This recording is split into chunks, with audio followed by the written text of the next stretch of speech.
edition of Target Score Winnipeg. I'm Joey Slattery, and alongside me is not Taylor Allen. This week we have special guest host Dave Larkins joining the show. Dave, thanks for joining us here. Thank you so much. Happy to add a little bit of age to the podcast today. Gonna grow that demographic of all the old timers. I love it. Reminder, you can follow us on Instagram at Target Score WPG or on YouTube at Target Score Podcast.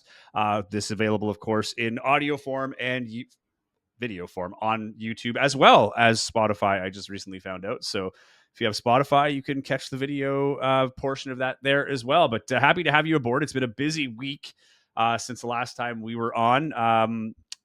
Emmanuel Akot no longer with the team. Is Terry Roberts back? If so, there's that American conundrum that continues here with the six Americans. Of course, they had the big win against Saskatchewan and an absolutely devastating loss in Vancouver, where there wasn't really much to take out of that one. And the defending champs are coming into town this week, as well as we're going from the beast of the east to the least of the east this week, with Niagara in town Wednesday and Brampton in town on Friday. But of course, none of it matters. What really matters now is championship weekend, which is just 2 weeks away, less than that now. So yeah, plenty to uncover here. But Dave, before we get into the games and everything else, Emmanuel Akot, I think we start there. He became an integral part. The last two games that he played with Winnipeg against Edmonton and then Calgary, it seemed his role was elevating. For a long time on the broadcast, particularly, we talked about Emmanuel Akot, and if this guy can contribute, right? Like if he can meet that potential, how good could this team be? And it felt like we were right there. I thought, in that Calgary game to myself, this is the game that turns things around, thinking Akot is going to be there because he became that integral number three who can guard 1 to 5 and was facilitating. He was scoring. He was in on the last two possessions, including setting up Nate Balamu in that game against Calgary. I'm like, he's everywhere. But roster update came out. He is no longer with the team as of right now. He's suspended. South Sudan tried to call him up for the AfroBasket 2025 tournament. Apparently, they didn't follow FIBA eligibility rules, which is a 30-day notice that they are calling up a player from a team.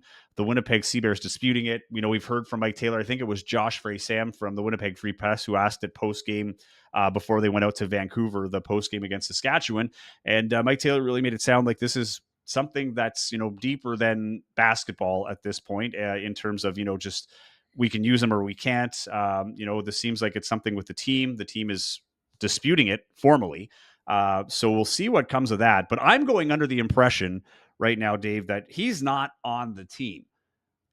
And I think that's crucial for the Winnipeg CEBL going into championship weekend when you're losing a guy like that, because not only is he a solid three, he's a Canadian that was playing, 30-ish minutes in a game that was eating up a lot of time and valuable time while he was with the team towards the end, particularly. I mean, is this a team that still has it as they move forward into championship weekend without a guy like Emmanuel Akot? So a couple of points there. And I think one of the things that's struck me, one of the things I've talked about on CEBL podcasts that I've done, and it's been talked about in the city quite a bit, is this is a team that has gone through an unprecedented level of roster flux. This is not... it's not a typical year because they're hosting the championship, of course, but it's not been a typical year in terms of how many guys have come and gone and in and out of this lineup. And the ironic part is that Emmanuel Akot's been one of the standbys, one of the guys that has been here, day in and day out, and that you didn't worry about. You've had Summer League come in and take a couple of players from you. You've brought in new, you've released, you've had, so they've had this incredible, unsteadiness, for lack of a better term, in their roster makeup. And now you lose one of the guys that you had come to count on. Secondly to that, South Sudan will play a few games in the middle of August. But I would be curious, because I truly don't know, but I would be curious what the controversy does in terms of fracturing a locker room. Maybe that's being way too dramatic about it? I don't know. But clearly there was some miscommunication somewhere, because you don't just get into a situation where suddenly a player that's been there for you is now gone, and we're using the word suspended. That's sort of the vernacular of the league. I get it, but you once those games in middle of August are done, what is it? I don't know, psyche wise, does it do to the team and the franchise? Can you come back to just, hey, like, let's go back to the way things were? I Yeah. don't know. So that we don't know what's going to happen there, but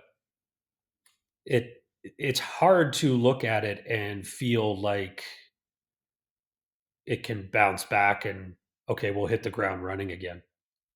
Well, Jalen Harris in that post game went out of his way to say that, we stand with E-Man kind of thing, right? Like we're there with our brother, or however he worded it.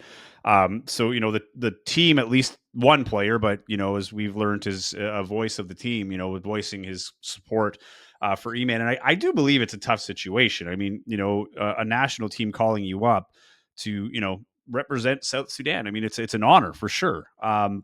But I think where the murky part comes into this is because it happened with EJ Anasike in year one, right? But it didn't come to this level. It was kind of just like EJ left. We're disappointed, but all the best to him, and we're probably never going to see him again, and we haven't, right? But this one just it cuts a lot deeper. He's a Winnipegger, right? Playing for the hometown team, and I can only imagine that conundrum of, do I go play for my country or do I play for my hometown and try to win a championship here? you know, what are the promises in South Sudan? And I don't know. I honestly don't have data to back this. Like, I don't know how well watched Afrobasket 2025 is. I don't know how, much it raises your profile out there, especially if you're not playing a pivotal role, right? Which you have been playing with Winnipeg. So it's a tough situation. And, I for everybody involved. I think whether you're the Sea Bears, your E-Man, your South Sudan, it's a mess. I don't know if it's going to get cleaned up on time for championship weekend, because I'm pretty sure AfroBasket playoffs are right when championship weekend is happening, like the championship round. So it wouldn't have enough time to come back, is what I'm getting at, to finish out championship weekend. So it's going to be tough. But for me, from an on-court perspective, the other thing that really kind of screws the Sea Bears is they don't have a chance. You talked about the revolving door. There's no opportunity now to bring somebody else in. The signing window's done. I believe that the commissioner's exception is even passed now. So, like, the team you have now is the team you have.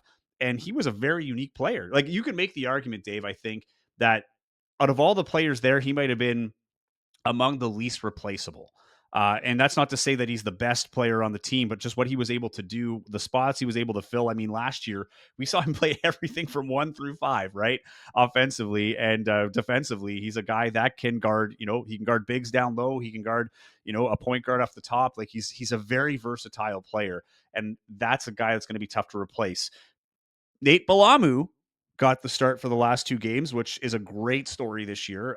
Taylor and I have talked about him a lot throughout the season and how he's been able to carve himself a role. Great opportunity for him. I thought he did well in that first game against Saskatchewan, but is Nate Balamu the guy that as much as a great opportunity for him, and you hope that he can elevate? I just don't think he's where Emmanuel Akot was, if that makes sense. Again, Nate Balamu has been great. That shot against Calgary was huge. Now he's starting. He's had a couple of great, highlight plays on the CEBL social media from that game in Saskatchewan. He's a good player, and he's going to get better, but he's not Emmanuel Akot, and I think that's a concern going into championship weekend for Winnipeg. Yeah, and I'll just double back real quick. I don't know that you can ever begrudge a player for getting an opportunity to wear the colors when their country calls, and so especially in basketball, those opportunities are very difficult to come by. So ACOT, that's where I'd be curious as to where the disconnect was in this whole process. Um, was it communicated, hey, I'm intending this summer, if I get the call, to play with South Sudan? Did it come across in the last couple of weeks, and he said, "Coach, I got to take this." I, you know, that's the stuff that still is curious to me. Um, Now, as it relates to a basketball element, yeah, defensively, that's where he's certainly that's where his strength is for this team. His shooting numbers had dipped a little bit. He shot it really well last year. Has dipped a little bit this year, but he's still giving you double digits in points, getting you rebounds, and on a team that hasn't really defended particularly well, and in a team that isn't what I would say is super switchable. Um, he's one of the guys that when teams do run those ball screens, he's the guy that can switch out onto, as you said, guarding a guard, guarding a big. The versatility defensively is something that um, will impact them. Um, and this is the conundrum that Coach Taylor has faced all year with a bunch of new faces coming in, coming out. Well, now you're back to okay. I got to figure out what my rotations look like now. And you would have thought. I'm sure he thought, hey, by this time, last few games of the season, our roster will be set, and I'll have kind of figured out how all these pieces work together. And then you get this one as a curveball late in the year. Now you're back to okay. Now I got to go back to the drawing board and figure out the minutes and the adjustments in that way. So that to me is it's been going on all year, figuring out the rotations, figuring out the minutes, who slots in where, who's good at what, and now you're doing it, and it's August 5th. You're still doing it. And from my understanding, this was not, communicated because there would have been an expectation that if the national team calls, the one thing that Mike Taylor said throughout the offseason was the guys that are not even the offseason, like the preseason in a training camp, the guys that he had were conversations that they were willing to stay throughout championship weekend because there were a number of players that came in that we knew, would have looks from European teams. And as we know, European teams tend to, or overseas teams in general, like to have their players really early for training camps. That's why David Wencat left last year, and reason why he wasn't able to return this year because he's already gone, right? He won't even be here for that return game with Brampton. He's off to Europe, I think Germany now to play another year out there. But, from my understanding, it was something that developed relatively quickly.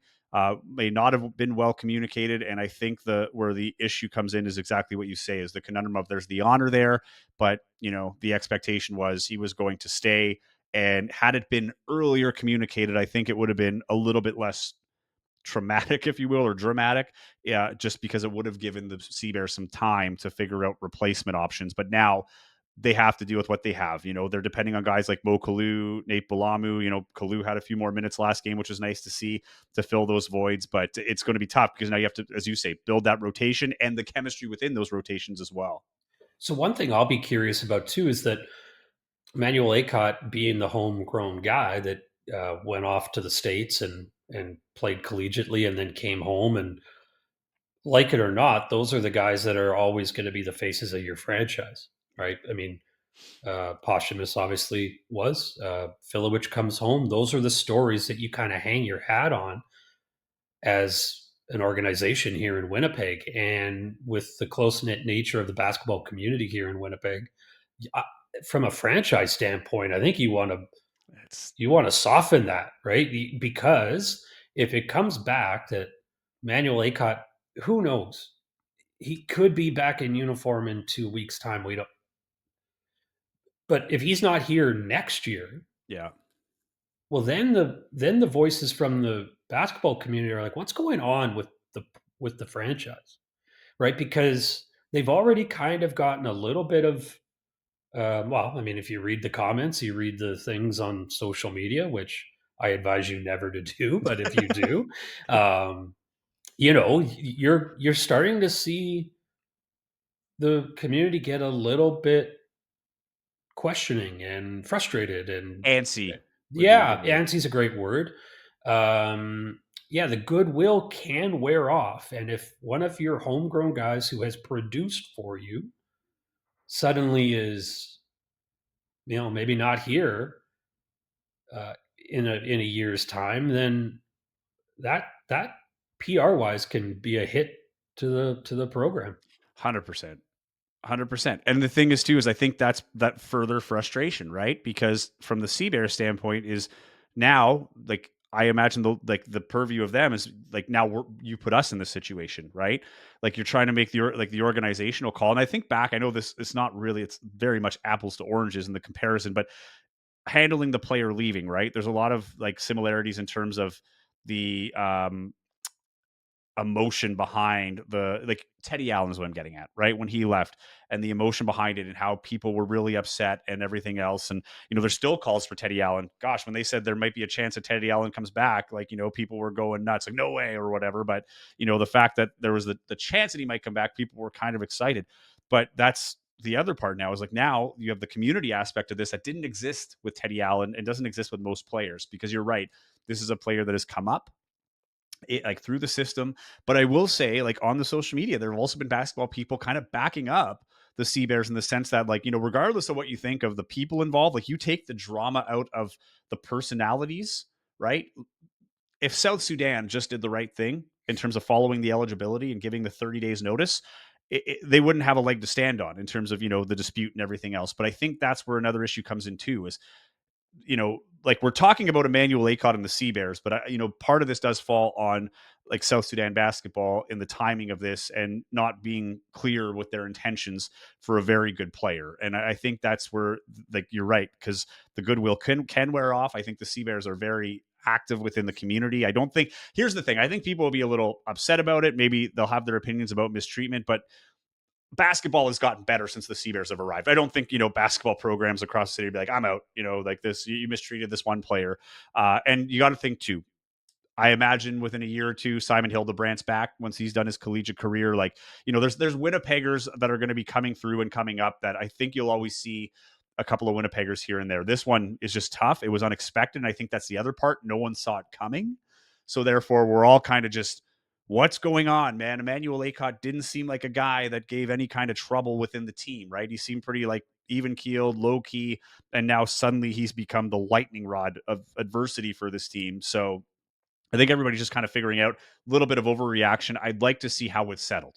What happens with this dispute, right? Then what happens to Akot? But from the sounds of it, there has to be some reparation for the relationship between Emmanuel Akot and the Sea Bears as the, like, not Mike Taylor. I'm talking about like the organization, David Asper, the front office. Like there's something there that has irked the team to the point where as it stands, it'd be tough to see him coming back, but never say never with this team.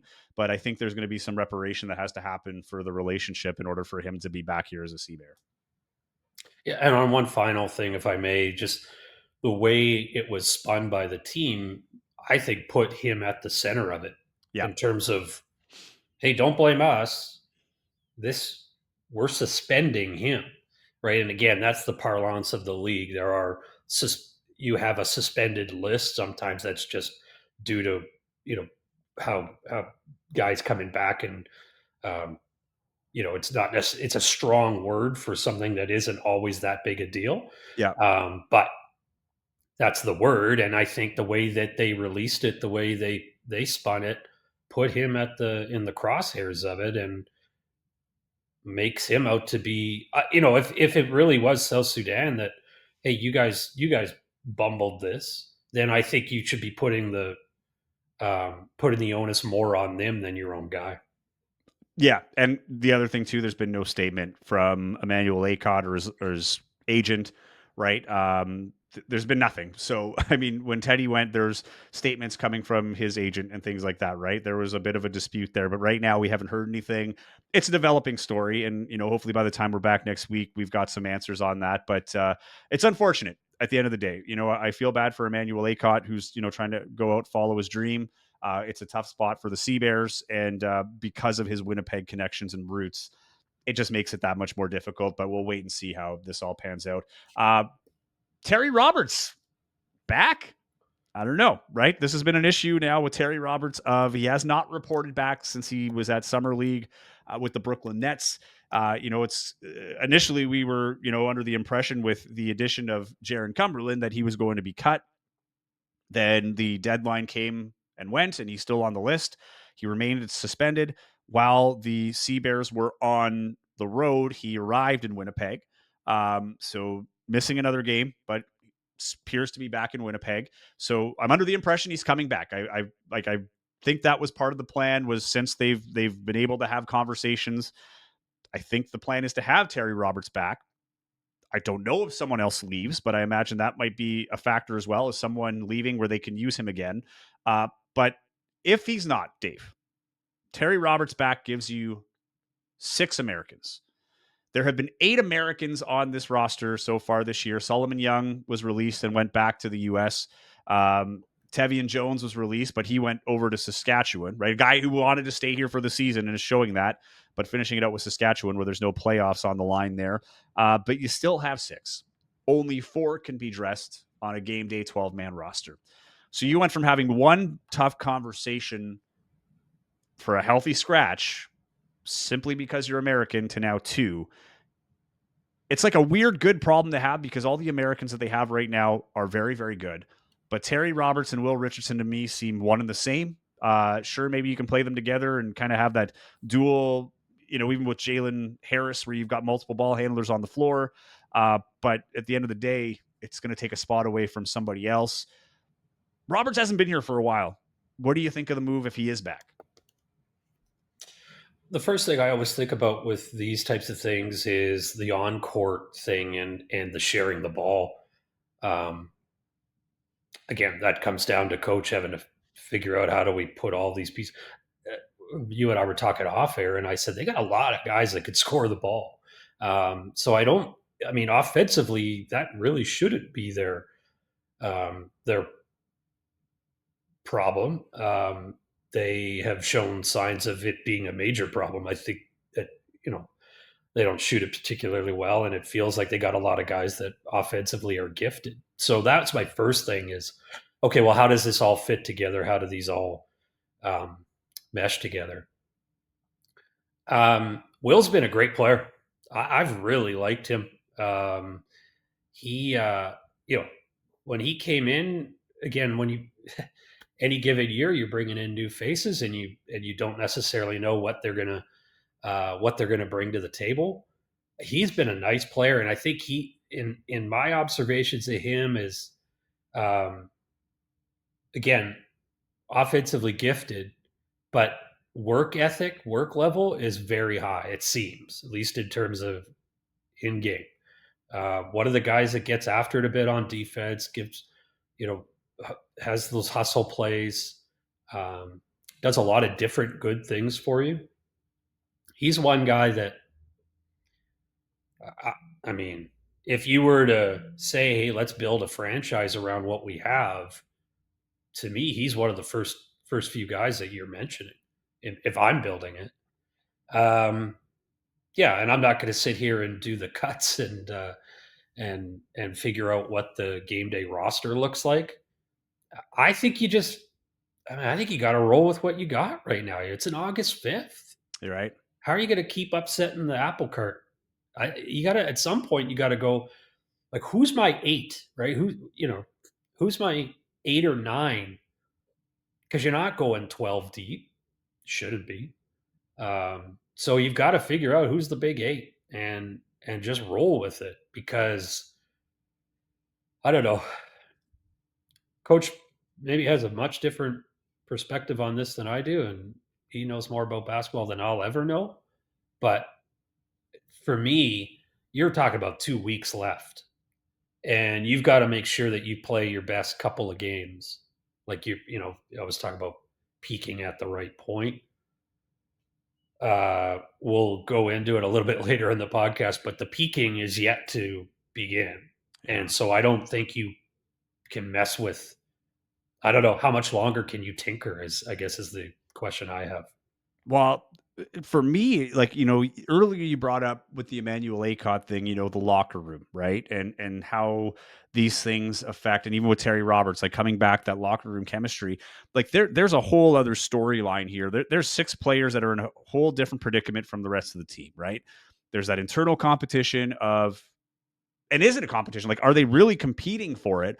Or does it come down to the situation? Like, you could be playing your best basketball, but hey, we're playing, I don't know, Niagara, who's guard heavy. So you know what? We're going to have to sit a big so we can bring in, Terry and have a guard heavy roster or game day roster. So for me, we're like the concern would be is call it egos or insecurities. At the end of the day, you've got pro basketball players that are coming here for a chance to win a championship. And I think everybody's okay with it now, right? Will Richardson sat the last 2 games.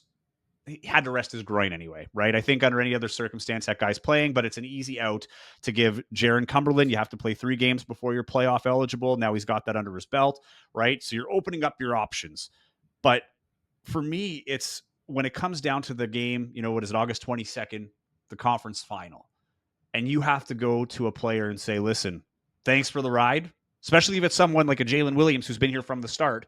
And you're saying, hey, man, thanks for the ride, but you're sitting out this game. And I'm not sure if you're going to play next game if we win. So to me, I think we're like the concern with this is beyond what happens on the court is just, do you have the sour apple where now you've got that person that could be bringing the energy down simply because they got cut and they don't think they should be and probably shouldn't have been if it weren't for this rule, right? So for me, I'm looking at it as how is this going to affect, the chemistry of the team in terms of how things are looking behind the scenes in the locker rooms. Like, is there going to be that one guy moping? Now everybody's like trying to bring him up when he's not even part of the game, right? Like that's There's to me always going to be the one hard guy part. moping, right? I mean, there is, but that's the challenge of coaching at a lot of levels, obviously, but at the professional level. And even though this isn't the NBA, you're still dealing with it. You got guys that have played their entire lives thinking that the NBA is one day there for them, and for some it will be. But like you got pro egos, and so you've got to find a way to balance all that. And I know I wouldn't be good at it, but that's the juggling act. You're right, and egos are always part of it. This team has dealt with it over 3 seasons, right? Various personalities in the locker room that have had positive and negative effects. And yeah, so sorry, that's me butting in on your point, but um, that's to me where eventually you've got to just go, hey, this is what we're doing, and we got 2 weeks to go. Everybody strap in and be on board for it. I initially thought Terry Roberts not coming back might have been the blessing in disguise, right? Because just to revisit, Will Richardson, Trayvon Scott came in as replacements essentially for Jalen Williams and Terry Roberts, who went off to Summer League. Uh, the idea was they were both going to be welcome back, and the expectation that Terry Roberts was going to be there took some extra time because if you remember, by the time it was done, it was Jalen Williams who flew from, I believe, Dallas to Montreal for that game, right? He got there the day of the game, met them at the gym, and was ready to play. Where Terry Roberts took the weekend. He was expected to be there. I remember we went to practice and on the Monday, and he just wasn't there. And he never showed up. So we were all under the assumption, okay, he's probably going to get released or just not coming back. And now suddenly he is. And Will Richardson, to your point, has been playing unreal. So is Trayvon Scott. What a gift that guy's been, right? Like this guy checks all the boxes for me. Taylor Allen loves him, right? Taylor Allen thinks this is probably the best, most underrated player on the Sea Bears because he does a little bit of everything. And even when he's not scoring the ball, I remember that first game at home, 0 for 5 or 0 for 6, whatever he was from the field, but he hauled down 6 offensive boards in the first half and had 10 rebounds total. Like he's got that workhorse mentality. And I've talked about this in the past. I won't get too much into it, but he's got that playoff grit type of game that I think helps out. He's got a good character, he's charismatic, but he also works hard. Dude that kind of, as much as he's a character, he leads by example, right? I don't think he's a rah-rah guy in the room, but like you can follow his example.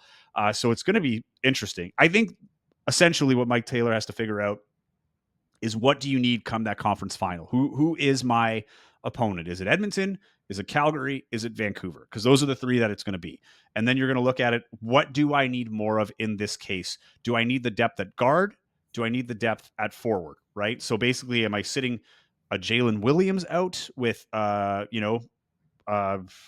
maybe it is with Trayvon Scott? I don't know. Or am I going 1-1 and who's going to be the one out? Do I need a Terry Roberts and a Will Richardson?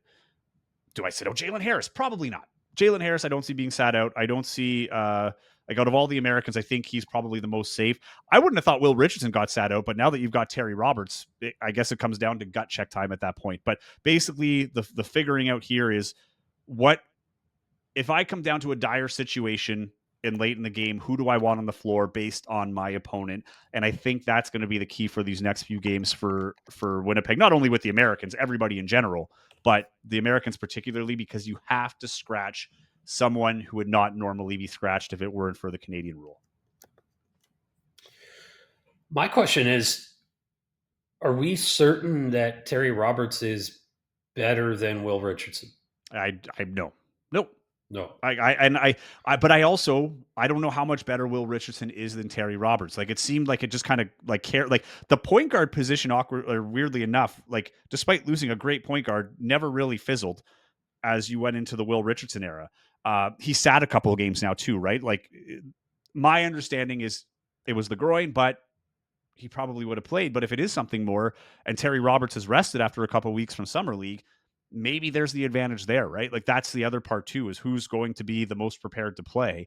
And how is this going to affect it? Like if you have that internal competition where now they're both in practice, is Will Richardson going to be taking that as another element mentally, right? Like another hurdle where that might affect his game or vice versa, where maybe he excels. Now I've got someone on my tail. I got to earn my spot. Maybe there's another level to Will Richardson we don't know, but maybe there's one to Terry Roberts. But you're right. I don't think I can make the argument today that Terry Roberts is better than Will Richardson. And I same the other way. Like I think Will Richardson's played really well. I haven't seen as much of him as I've seen of Terry Roberts before at the first half of the season, but it makes for a very juicy storyline going into Canada or championship weekend. And it's not going to be an easy decision either way. And Mike Taylor said in the past when he was expected to come back, he looked forward to having them both on the court at the same time, right? A different look. Does it exist? Do you need it? That's the other thing, to have two players with similar skill sets on at the same time when you're playing teams that have some diversity, especially in championship weekend where you've got teams with great guards and great forwards. Like the West is really, really strong, Dave. It is really strong. And I don't know if you can go with like hey, we're going to attack Calgary with all guards. We're going to take care of Gilliard and Jameer Nelson Jr., and we're just going to let Chateau and Greg Brown go at it or whatever the case may be. So that's where I look at it. It's like, what if Simi Chateau goes down, right? You got Jordy Chimanga, sure, right? But you've got, if you need to put Mo Kalu at the 5, it'd be nice to have Jalen and Trayvon Scott at the 4, right? And be able to put a bigger 3 out there and move Trayvon over to the 3, maybe. Who knows? But that's the issue. There's so many looks at this team and guys that can play different positions that I don't think there's a clear-cut answer. And I think that's going to be the hard part, where even going into that championship weekend game, that there's still going to be some uncertainty behind the decision, whoever has to sit. Yep, no doubt. I'm curious as to what it's going to look like in the next next 3 games certainly, and then when championship weekend rolls around. You mentioned it earlier. Matchups will be the thing. What's the team that you're looking at in that first game that you play? That will and in that case, Winnipeg has to sit and wait to see who that first team is, right? Well, So that's it. it's And who's not going like to be you're planning fresh? 2 weeks in advance. Yeah. Exactly. And you're going to be fresh. Like that team is going to be coming on, fresh off a game, one, maybe 2 games under their belt heading into championship weekend after you've been sitting for a week too, right? So all that to be taken into consideration. But we still have to figure out who's hosting. As of the recording right now, Vancouver looks like they're going to host the West Conference Final. But Winnipeg Calgary needs to win out essentially. I think Edmonton's out of the mix for the championship game, but definitely still in the mix depending on what happens with Calgary or Vancouver for the remainder of the season to host that game. But it's all up in the air right now. That is none of Winnipeg's concern. Looking back at the week that was, the Saskatchewan game, it's a win. And I thought they played well, really well at times. The Tevian Jones storyline was nice. He played inspired. They come out with the win. But there were some glaring things there too. That third quarter collapse where it seemed like all was in the bag. And, they talked about the urgency. I was doing the sidelines for that game. And, they talked about the urgency and having to come out right away in the third quarter. And they really didn't. They fell behind after leading by as much as like 17 or whatever it was. They do come back and win. Like I always come back to the argument of you still won. You found a way to win even when it wasn't looking good, but you can't just ignore that third quarter. What did you like most about that Saskatchewan game? What is your biggest concern seeing that game, and one that they won, but maybe if they're not playing Saskatchewan, could have come back to bite them a little harder? Um, well, I think on one hand, this is a team that hasn't shown a ton of resiliency when things get down. Um, if that's a higher quality team than Saskatchewan, then that 8 point deficit in the fourth quarter that you're facing becomes a lot more daunting. And I don't know that necessarily Winnipeg has shown itself to be the team that overcomes that. Um, but in saying that, they still did it, and you've got to be full marks, give them full marks for being able to come back and eventually win that game. I mean, to me, the thing that's concerning, and it's been concerning since day one, is defensively. They're so inconsistent. I think they've got some good defensive ball players, but as a team, it looks like they're. I mean, they're inconsistent, and it looks like they're out of sorts most often. Transition defense. Um, I'd like to see some more in depth analytics on that, but I don't think it would look good for the Sea Bears. And then in their half court defense, how they guard pick and rolls, how they get beat on back cuts quite a bit. Like their half court defense isn't very good, and those are the things that concern me. And I think that's what's one of the things that's really kept them from being uh, a plus 500 team in this league. There are a lot of games that they lose, but they lose because they can't get stops when they need them. So um, that game is a bit of uh, a glimpse, a portrait of this team all in one, right? The good and the bad.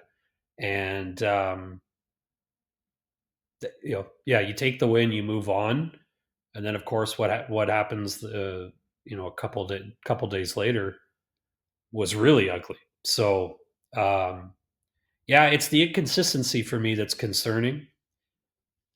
Fans keep saying, "Hey, all we got to do is we just got to be good in the last couple games. We just got to find the." Well, what indication do you have that's going to just happen? I think we've got a lot of evidence that the up and down of this team makes it so that um, you wouldn't have faith that hey, we're the Sea Bears. We just need to get a couple. Yeah. Okay, so those two games, the Saskatchewan game, a microcosm, and then the Vancouver game is like that's actually a bit more of a reality check of where you actually are. 100%. You look at like that first game, the thing I liked about their game was just the ball moving around. It's like 26 assists, whatever it was. But, even defensively, like they gave up double digit points to every one of the starters on Saskatchewan, right? And they had a short bench as it was. But, Tevian Jones went off for, 20 points, 24 points from Bowden. 17 points from Bandu. Like a lot of guys were getting their touches and their looks, and a lot of that in the third quarter, which allowed them to come back. Flip side to Vancouver. Now, to me, the Saskatchewan thing that was nice about it is they finally got that monkey off their back in terms of they won the home game, right? They hadn't won since June 15th, which is also against Saskatchewan. Problem is they have to beat teams that are not Saskatchewan at home, right? You go to Vancouver. And Vancouver, one of the things that Mike Taylor called it was a measuring stick, right? Like where are they on the season? And if that's the case, they are very far back. So further to your point, there's only 3 games left. They lost by 32 points. And Vancouver basically exploited everything that Winnipeg's been trying to work on. 24 points off turnovers, 27 points on the fast break. They had 50 points in the paint, where we talk about like Simi Shatu and Jordy Chimunga and all the bigs that we have, Trayvon Scott. Like, the points in the paint should be an area where Winnipeg is strong. But, Mitch Creek, Tyrese Samuel, unreal talents. And even though they've lost some players like Corey Davis Jr. is gone, they still managed to beat Winnipeg by 32. Right. So if they are to win that game in the conference final, whether it be Calgary or Edmonton, and they play Winnipeg, right now, they're probably thinking, okay, here's our chance to go back and probably have a repeat of last year's final of Niagara and Vancouver. But I just like that game it's hard to manufacture the urgency. I get that, right? There is none. You're going to be in the playoffs. But you gave Vancouver in the last chance that you're going to see them before you might play them in the conference final a lot of confidence going in, a lot of confidence in themselves. They won some big games now as well, and pretty much poised to close this thing out at the top of the West. But if that's your measuring stick, there's a lot of work to be done. And how do you stop a Mitch Creek and Tyree Samuel? Samuel's a guy who could very well be the MVP. He's going to be up there for most outstanding Canadian, along with Simi Chateau. But I look at that game and how they came out of that one. It's hard to remain optimistic based on what you said. Are there indications they're going to pull it together? They've beaten Vancouver in Vancouver before, just a few weeks back, and now you go back and lose by 32. Like that's a tough one to swallow. Now again, it's on the road and that's fine, but this is a team that you're going to play, and now not only do you have to win at home, you have to beat a team that just likely, I shouldn't say you likely have to beat a team that just smacked you so close to the playoffs that, it's still going to be fresh in your mouth. Quick sidebar: Mitch Creek's the best player in the league to me. I mean, Agreed. I, that I guy don't, is. I don't think anybody would disagree with you. Yeah, that guy is. Every time I watch him, I'm impressed with what he brings, and well done by that franchise to secure him for the last season and a half. Vancouver shot something like 46% from three in that game. Um, Again, another red flag. Um, I mean, you're giving up that because Winnipeg didn't shoot it terribly in that game. Certainly, they've had some days where they didn't shoot it well at all. Well, they've been the worst at field goal and 3-point percentage all year. So you're right. Yeah. Right. And so when they shoot, I don't know, 32, 33%, I think it was, you actually kind of, I mean, that's not a great number, but you kind of almost take that as a positive because of how shaky that area has been. So they actually shoot it not badly, but then still get bombed by 30. And I think one of the things that, going back to the point I made earlier about resiliency, they're down, what was it, 9 after 1. So on the road against that team, that's going into the second quarter. That's got to be hey, fellas, we got to get out a quick little run in this second quarter because you can't let that lead get gapped anymore, not against those guys. And, well, what do? They lose the second quarter 27-10. So those are the things that, it feels like sometimes they just fold.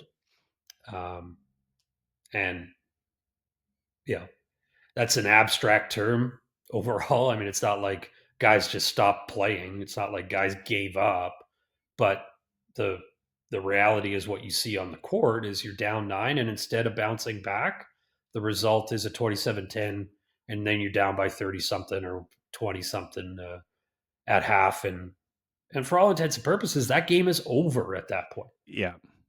So um I hesitate to use this word, but there's some fragility there. It feels like, and That's a good again, word. yeah, and again, all of this adds up to the counterpoint to the fans who want to believe and are not wrong in saying, "Hey, all we need to do is win two.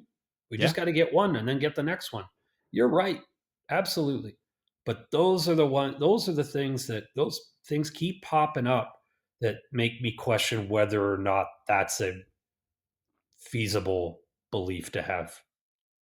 I don't know. It might have been, might be the Ontario slogan, but like for one of the like government betting sites or the lotto betting commercials, it's like anything can happen, anyone can win. I think in this case, that's what a lot of people are hoping for on championship weekend.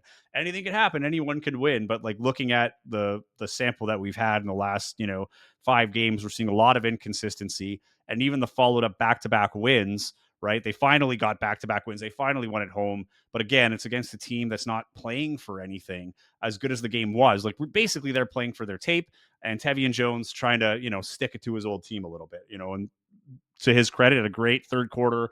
Then they were eventually able to shut him down. But that Vancouver game might also be a product, Dave, of Vancouver still playing for something, right? They're in the playoffs. They've clinched a home game, but basically they're trying to clinch a bye into the quarterfinals so they don't have to play in that play-in game. And maybe that's the switch that we've not seen Winnipeg play yet, because they've not played, which is the strangest part about this whole season. They played with nothing on the line since before the tip, right? Like they knew you were going to the conference final. Standings meant nothing. I think there was that, legit, we want to earn this spot. We want to win and finish top in the conference, as everybody wants to do. But as soon as that went out the window, now we're running our own race. Like, that's the term that, Mike Taylor keeps using. And you're trying to prepare for all these different situations. And this is your advantage. And I said this on the last episode. Maybe this is the best year to have this type of season, right? Because you're going to be in the playoffs. You're automatically in the conversation for a championship. So if you're going to have an awful regular season where it really doesn't matter, this is the year, because from what I understand, this will be the last, if not last championship weekend, it'll be the last type of playoffs where you see that kind of a bye where you're gone directly to the conference finals. I think you're going to see more of a traditional playoff structure in that sense. So maybe this is the year. And if they win, all is forgiven, right? But as you say, the sample size doesn't make us feel like we're doing, or I shouldn't say that the sample size does not look like the Sea Bears are in a position right now that they're going to go on a run to finish the season and win championship weekend. Now there's 3 games left on the schedule, right? You've got Niagara, who's also clinched the bye. They're playing for nothing in that sense, but there is something on the line. We'll get to that in a second. Then you've got Brampton, who has not been anything all year and has lost their key player. So David Wencat being the big one, I think people were looking forward to. He's not going to be there. And then you've got Edmonton, which might be your best possible scenario, because there is a chance that last game means something to Edmonton and where they're going to be playing to start the playoffs. So you might get that first sense of, that playoff urgency. But these last 3 games, in my opinion, might not be the best 3 games in order of like getting that playoff like atmosphere and feel to a game with a couple of teams, particularly at home, playing for nothing. But let's start with Niagara. What are you expecting from this game? Because it is interesting. Niagara will be back for a bye. This is their one and only chance to kind of get used to the stadium, know what they're in for a little bit. But again, what are you playing for outside of that? Well, I mean, I think from Winnipeg's standpoint, you got 3 opportunities here to continue to try to get better. And if you could stack 3 wins, well, then all of a sudden you're a 12-12 team, Yeah. and that looks way different than 9-15 or 10-14 or whatever it may be. Because I'm always the ray of positivity around people that know me well.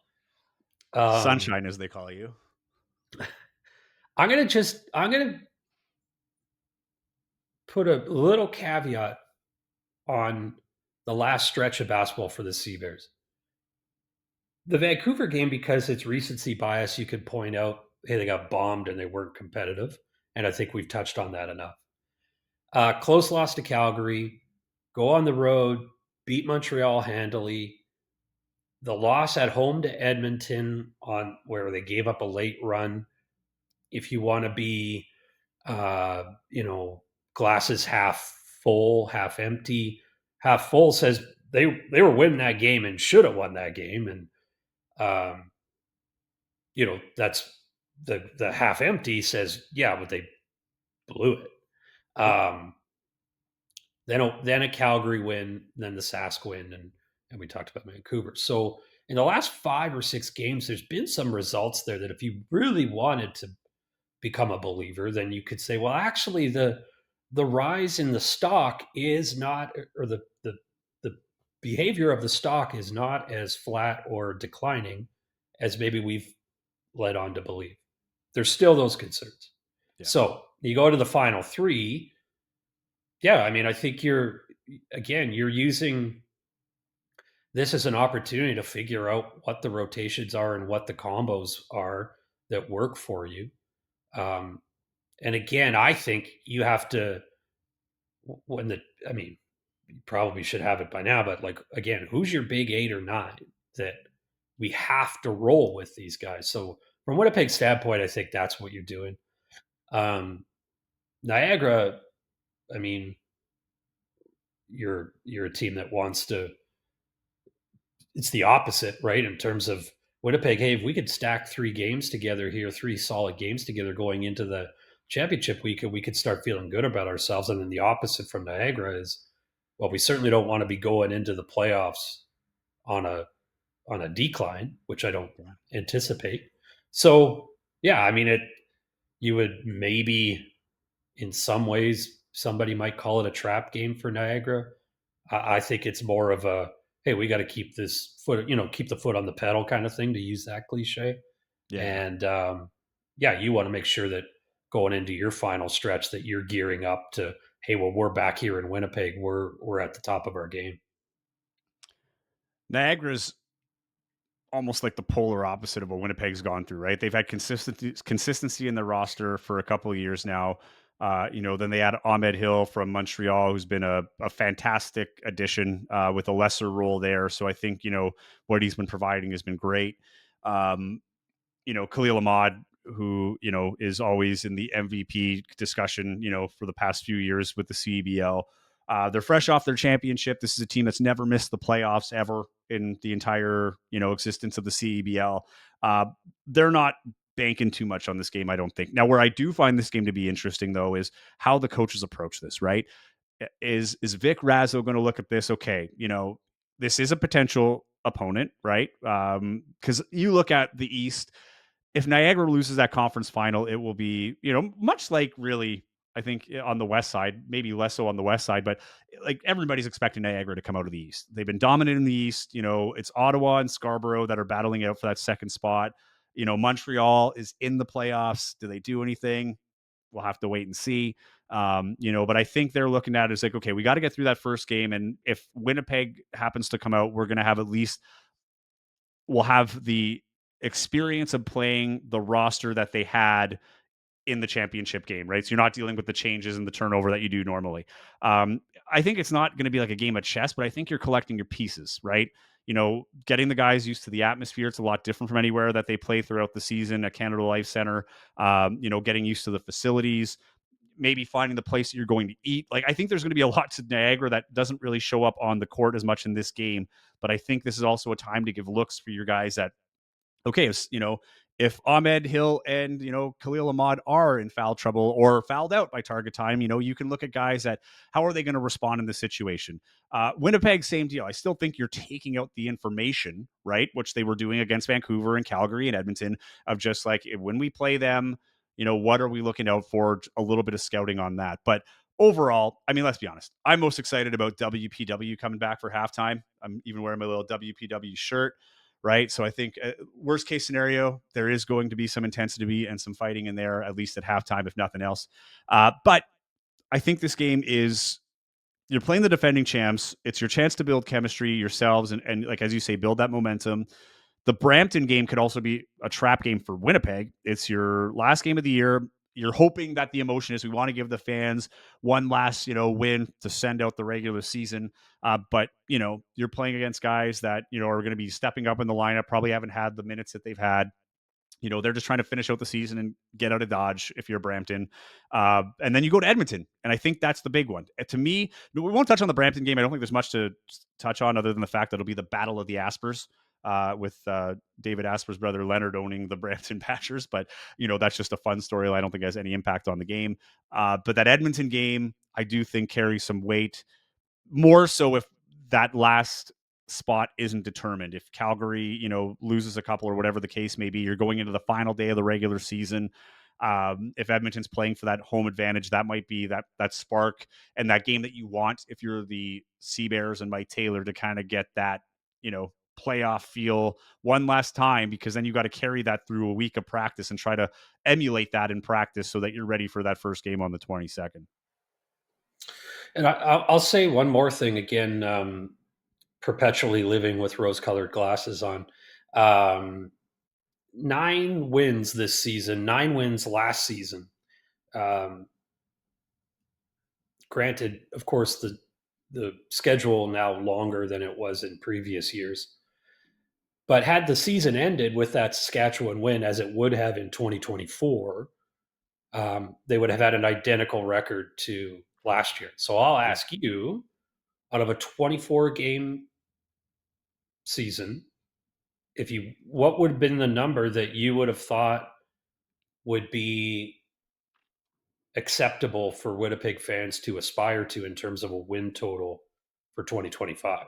Like I thought they'd get to 14, 15 at the start of the season. I can't remember what my prediction was exactly, but I was Captain Optimism, thinking like this is going to be a team on paper looks good, moving away from that, the ISO ball, and but then it came back for a bit, whatever else.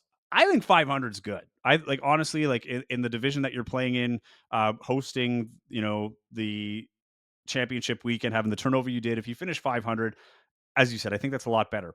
You look back at the first 20 games, like a game against Saskatchewan, they finished one game better than all the other host teams in the past, right? So technically they had the best winning record of all the host teams, though those guys didn't win. Like I'm talking Ottawa, Vancouver, and Montreal. Their margins of loss weren't as bad on average. They had a few blowouts, obviously, but through those first 20 games, I think they were much better than the hosts of the past. So that is something that, gives a little bit of optimism in that sense. But I think you almost you almost have to win out in this sense, I think, just to calm the fan base. A 500 is better than under 500, and it kind of gets you a step further than last year, right? Um, it's weird this season too, because I know a lot of players hate the extended season, and are not a fan of it, because now they have to make those hard decisions or they have to go back, whatever it is, to their teams. So the other thing with the turnover is, how does the turnover affect the end of the season? Like when you look at the rosters, and we won't know until they come out on game day, like who's there and who's not, right? So that's the other impact with that. But I think if you can go through with the team that you have, knowing that other teams are going to lose players, I think 12 and 12 is a good record in this situation. I would have liked to have seen, as dumb as it sounds, it's one game, but like 13. If you went 13 and 11, just that winning record would have been good for me. But you look at Niagara, they're 14 and 7 right now. I'm sure they'll tack on a few more wins throughout to end the season. But I mean, they've lost 2 in a row against teams that are battling underneath them, right? They lost to Saskatchewan last game and Ottawa before that. Like, so when you're losing to teams that you're going to play in the playoffs, like I can't really see them getting up for Winnipeg much more than they would have those games, because you're going to play those teams in the playoffs. But I think if they get to 1200, it's passable. 13 would have been acceptable, but I think this was a team that, 14, 15 wins with the team they have on paper. I think that should have happened, but obviously they've had issues that they were not able to attain that. I'd push back a little bit on that, and I wasn't welcome on the season opening podcast. So, um, but no, so I never heard the 14 wins. But with only 3 guys returning, you really had a stacked deck to try to figure it out quickly, and they didn't really. But we won't dwell on the past. I'd say if you come out of this stretch 2-1, the complexion of the conversation around the season changes, I think, quite a bit. Now you talk about, well, 11 and 13 in this league is not something to spit on. If you're in the East, that's the playoffs, like regardless, right? Sure. And clearly there's at least 2 elite teams in Vancouver and Niagara, and you probably have to throw Calgary in there too, for sure. Um, but anyway, to the final 3 games, maybe you do get to 500. Maybe you do shock the world and beat Niagara here, and then go on the road and win a tough one. Anyway, I think the conversation could change. They have the opportunity to change the conversation in a lot of ways. Yep. Change the tune and the perception around what this season is in these final 3 games, which is quite remarkable because we just spent the past 58 minutes talking about how bad everything is. So, uh, that's a pretty good opportunity, and especially that one against Edmonton. Yeah. You know what? That one can really be a litmus, if you will, for the final stretch of the season, and figuring out who you are when championship weekend comes around. Because man, if you go into Edmonton and you get one there against, listen, they're a good team. They started slow, and obviously they're a solid team, maybe the best team in the league in the last month. Yeah. Um, so Yeah, I mean, I think there's opportunity there for them to change the tune. Um, but again, um, we haven't seen a lot of evidence that that's forthcoming. I'll say this as my closing thought to that is there is a lot of recency bias in this league just because it's such a short season and you can invest a lot more. Kind of feels like football in that sense, right? When you only have 24 games, you can put a magnifying glass under each one and where it costs you. If they win three, you're right. They can totally change the narrative on the season going into championship weekend. I mean, overall, I think we're still going to be talking about how much of a struggle this season was, but it's not only winning the three, Dave. To me, it's how they win the three, right? Like I'm looking at especially the ones against Brampton. Are you letting them get back in the third? Is it going to be an entertaining game when you should have blown them out by 30? There's been no blowouts for Winnipeg this year. They've been blown out a couple of times, but they've been in relatively tight games going into target time or letting big leads go in target time. So what I'm looking for is, are you able to establish your game? Are you moving the ball around as you want to? Are you able to close teams out and not have to let them creep back in and depend on, some heroics and target time to win that game? And for the teams, like especially with Edmonton, if you are in a situation where you do fall behind, that resiliency. The resiliency, I think, being the biggest one. But for me, I'm really looking at the resiliency part when it comes to Edmonton and maybe Niagara, depending on how they're going to approach this game. But it's not just winning the three, it's how they win the three. And even if there's a loss in there, what contributed to the loss. But if you have three strong games and you go 2-1 or 3-0, and you controlled the game and you played your tempo and you were able to attack defenses and stop key guys on other teams, then you're looking at, yeah, okay, maybe this is a team that can make a run in championship weekend. But I guess a simple 3-0 and you just snuck by three games, I don't know if I put much stock into that either, because championship weekend, it's not about momentum anymore. It's one and done. So if you don't win that conference final game, the season's over. And even if you win that conference final, then you got to go into another conversation that we haven't even entertained because we're not sure they're going to get through the conference final, right? So whereas like Niagara, for instance, you'd be looking at it, it's like, okay, or even Vancouver, whoever gets through it, probably be like, okay, once you get through Winnipeg, who are we playing in the finals? And I don't think Winnipeg or even their fans have an inkling of looking past that. Like it's very much championship weekend and that conference final. Yeah, I think you look at you toss the Vancouver game out here. The last 6-7 games, Winnipeg's defensive abilities or defensive efforts have been a little bit better in terms of they kept teams in more of what you might say is an attacking Yeah. distance. I said it on one of the CEBL broadcasts I did this year, where it's hey, they can't afford to give up 100 to a team because they're not going to go. Teddy Allen's not here to give you 40 kind of thing, so they're not going to go into those numbers. In the last 5-6 games, again, the toss out the Vancouver game, it's been low 90s, some in the 80s. That's where they need to be, and they need to find ways to keep teams in there. Even that game where they lost to Calgary a couple of weeks ago here at home, I thought they played pretty well. It was Yeah, that game was a one of their better blowout. games. Yep. Yeah. So, um, yeah, I mean, and I think there's got to be guys that we'll find out how much dudes care. Right? I think Yeah. there's some guys that got to figure. Do you have to earn a spot, earn your minutes, and find out how much like actually is this just a summer gig, or are you really digging in and hey fellas, we got 3 games left and then a championship weekend, like let's go. Right, that's kind of the I want to see if there's that mentality too among this roster. I think there's a few, Yeah. but there's some that I'm not as certain about. I think when the playoffs come, that's where you see that, right? I think like at the end of the day, the competitive nature is a championship on the line, right? Regardless of where it is. So you're right. I hope that comes out, but does it come out in the regular season? And you can't just depend to suddenly turn on a switch that wasn't there, in the conference semifinal. Totally get that. To your point about the efficiency on defense, I agree. But the problem is you can't take out that Vancouver game because that is a team that you're likely going to play and is one of the few games left, like meaningful games left before championship weekend. And to that point, can't throw away the Calgary games either. Like they held Calgary, who averages 95 points a game, to 78 points. and that's an explosive team. And that was a really good game. But again, those are games before Emmanuel Akot left. They're kind of bring it all back full circle, right? And losing that is just a whole other hole you have to fill from a rotation standpoint on top of the American conundrum. Like it's just a lot of juicy storylines to look through in these last 3 games. Can they figure it out?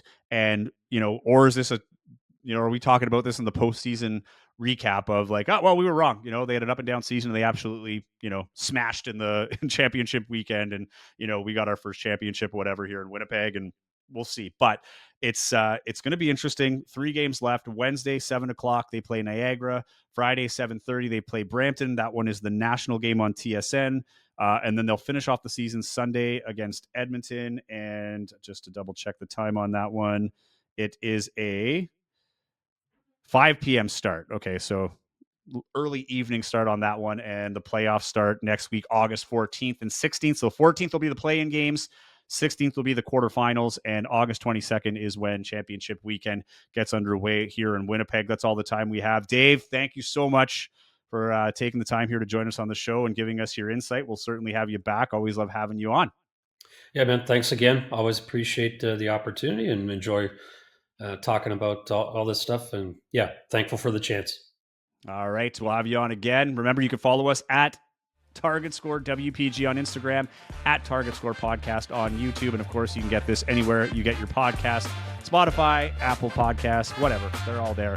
Check it out. Happy to have you along. We'll see you again next time. Until then, enjoy the last 3 games of the regular season for the Winnipeg Sealers.